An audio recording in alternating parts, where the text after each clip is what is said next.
So now we're kind of shifting to South Asia. Now we're going to get to East Asia. We'll do China first, then get to Korea and Japan. Here is kind of the Eastern Asian worlds. And China is important for multiple reasons. It was also one of the earliest civilizations in the world. There's been people living in China. Since the Neolithic period, Paleolithic period, China's always been a very productive place. And in fact, in many times in world history, sort of the center of production, and population and technology advancements. China's always been, it's been a very prosperous region of the world. And this history is going to kind of talk a little bit about that. How did China start and where did it come from? Here's a little map of China, just kind of give you the scale of it. Some quick sort of geography too. Here you can see that this whole area, particularly this area here, is very low-lying, very great for growing all sorts of crops. So domestication of plants and animals in the Neolithic, Paleolithic period. Here's a little, these are all early Neolithic sites, all found throughout China. So people had settled here by 30,000 BCE, and then, Neolithic transition to domestication of plants. And one of them that they did down here in the south is believed, this is where they domesticated rice, which again is a major staple in most of all diets of Asia and a lot of parts of the world. It's spread throughout, not just in Asia but beyond.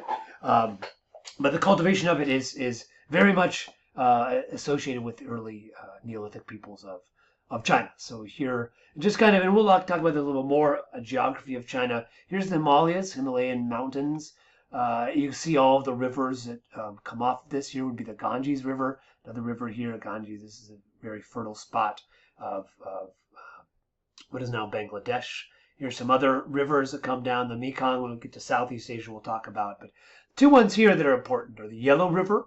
It's northern China. Here you can kind of see it goes way up here, goes down through this pass here, and then out. This is what is now the capital of Beijing up here. So this is a very it's northern. They grow a lot of wheat up here, a little bit colder. Then the other major river, you can kind of sort of see it. We'll look at it a little bit closer. It's the Yangtze. That's sort of the southern river. This is much more tropical down here, and this is sort of the rice belt as well. And so China, a little bit like Mesopotamia, has two major rivers that are feeding it, and societies that have grown up along both these rivers. The earliest sort of states that we'll talk about coalesce here in the northern along the Yellow River. But there's another group that choose that emerge here, and then really we won't get into it, but later on when we get into Chinese history, where China becomes sort of the epicenter of the world is when a kingdom is able to combine both the north and the south together. So we'll talk about that a little bit later. In this Neolithic phase, we have pottery, we have jade, we have production, animals, rice, domestication of that. So we'll just kind of give you an idea of where China is and the different sort of geographical zones of it. Again, it's sort of you can see this a little bit clearer here of the two major river systems of China, the Yellow River and the Yangtze River. There's another down south in southern China, Guangzhou. There's a whole another river system here that comes in. And this is Guangzhou is a little bit more Southeast Asia oriented versus Shanghai and Beijing today. And here we haven't gotten to it yet, but there is the Great Wall of China that started getting built a little bit later than what we're going to talk about. We'll get into that in a future in this class, but just kind of give you an idea of where this is. This was built for, as we'll get into a little bit later as well, that there's all these nomadic groups. One of them we just talked about, the Indo-Aryans, but there are a lot of other nomadic groups that live here in these sort of central plains or the South Asian or the Central Asian steppes. And they always kind of came in and would raid these cities along China, along these rivers. So one way to keep them out was the Great Wall. That's the Great Wall, sort of defining between nomadic worlds and settled worlds. So this is kind of gives you a little better of idea of the rivers and topography, geography of China. This is what the Yellow River looks like today. It's slow moving, very wide and vast, pretty moderate climate. It's dry, a very fertile soil.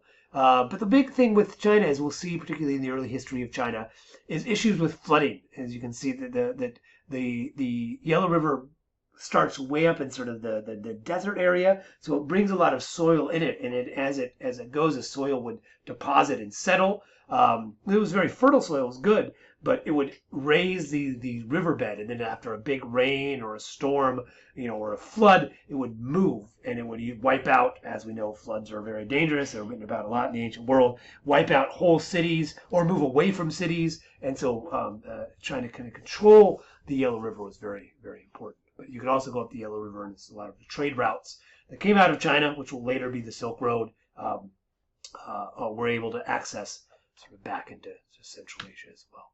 And the Yangtze, as you can see here, I mean, this is very, very different. So this is the rice growing, more tropical. It cuts through these mountains, whereas the Yellow River is very flat. The Yangtze is sort of carves through these mountain passes of southern China.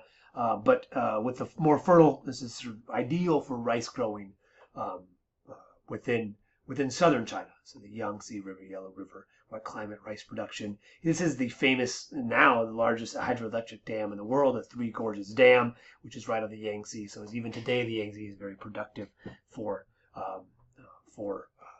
China hydroelectrically. So this is going to give you a little idea of the geography of China. Now, sort of the political history of it, there's, which we'll get into the Shang Dynasty, the first one we have sort of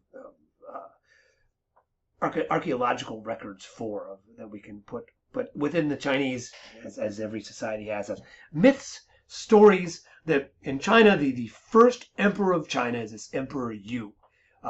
Here he is. There's no like historical evidence. It's sort of a creation myth, if you will, of China. Reference in later historical texts, but China kind of traces imperial world to this imperial Emperor Yu.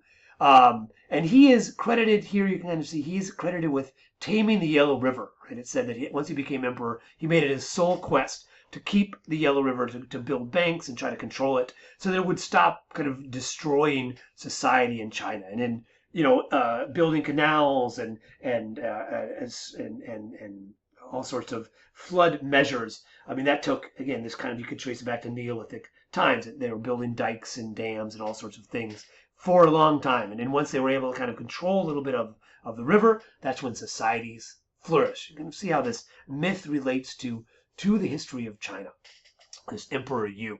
I think the story is that he was so concentrated on this that he would walk by his house every day with his wife and family there, but he was so concentrated on taming the river, he wouldn't even pause to say hello to his family. That's how intent he was on for bettering the China. And then after him, again, you have this phase of 3 sovereigns and 5 emperors. All of these, again, are sort of mythical emperors. They all have a bunch of different names. You don't need to know them too much. One is the Yellow Emperor Huangdi, who a lot of later emperors in China take this guy's name, the Yellow Emperor. But what's interesting is a lot of these emperors are associated with different elements that we would see as civilization or complex society. Right, that Huangdi is associated with setting up political systems of the imperial system that will kind of actually be in China for a long time.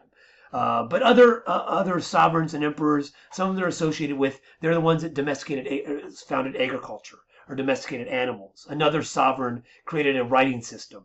Another emperor created a calendar. One was music. The other devised laws. So you can see all of the sort of facets of what we would think of complex society or civilizations. In the Chinese sort of traditions are attributed to these earlier emperors.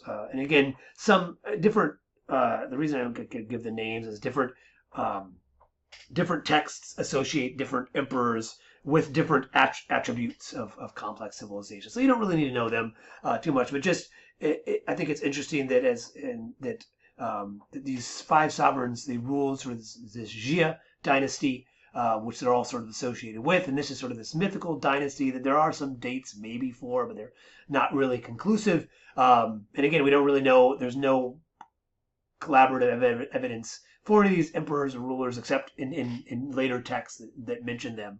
So, but you can kind of see how these texts and these histories are trying to sort of create this, rewrite this. Where did these things come from? Oh, this emperor must have created it, right? That's where we got it from. So you see how these two things are related. In the next part of this lecture, we'll actually look at empires of China and emperors and histories that we do have evidence for.